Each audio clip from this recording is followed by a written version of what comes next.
కూటమి ప్రభుత్వం ఏర్పడి 2 సంవత్సరాలైన సందర్భంగా క్షేత్రస్థాయిలో జరుగుతున్నటువంటి పనులను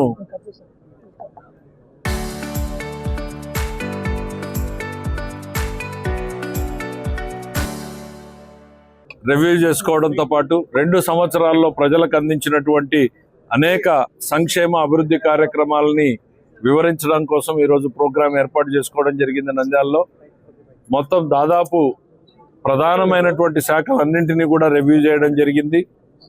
ముఖ్యమంత్రి గారు కష్టపడుతున్న స్థాయిలో మనం క్షేత్రస్థాయిలో ఉన్న వాళ్ళమందరం కూడా కష్టపడడం అనేటువంటిది మన బాధ్యత అనేటువంటిది ప్రతి ఒక్కరికి కూడా గుర్తు చేస్తూ ఉన్నాం.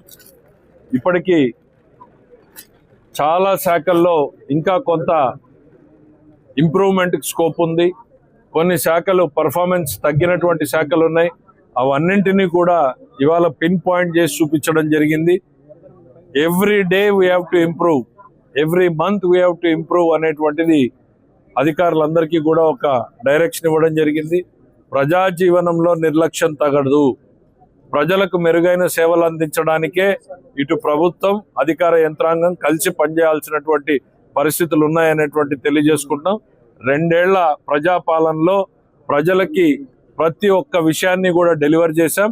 వాళ్ళు ఊహించిన దానికన్నా కూడా ఎస్పెషల్లీ యువకులు ఏదైతే ఎక్స్పెక్ట్ చేస్తూ ఉన్నారో వాళ్ళకు ఉద్యోగ ఉపాధి అవకాశాలను కల్పించడానికి ఈ రాష్ట్రం ఇప్పటికే ఒక పెట్టుబడుల డెస్టినీగా మారింది. 25% ఆఫ్ భారతదేశంలో వచ్చే ఇన్వెస్ట్మెంట్స్ ఆంధ్రప్రదేశ్కి వస్తున్నాయంటే కంపెనీలు వస్తున్నాయి. కంపెనీలు వచ్చాయంటే మన ఉద్యోగ ఉపాధి అవకాశాలు మెరుగవుతాయి. మళ్ళీ ఈ కూటమి రావాల్సినటువంటి అవసరం ఉంది. ప్రభుత్వ పనితీరు మళ్ళీ కంటిన్యూ అయితేనే ఈ స్పీడ్ అనేది కంటిన్యూ అవుతుంది. ఏమాత్రం మనకి నిర్లక్ష్యం జరిగితే, పొరపాటు జరిగితే ఈ ప్రోగ్రెస్ మొత్తం పోతుంది. గొడ్డలి పార్టీ నెవర్ అగైన్, కూటమి అగైన్ అండ్ అగైన్ అనేటువంటిది అందుకే చెప్తా ఉన్నాం. ఎందుకు అనంటే ప్రజల సంక్షేమం అభివృద్ధి కోసం పనిచేసేటువంటి డబుల్ ఇంజన్ సర్కార్ మళ్ళీ రావాల్సిన అవసరం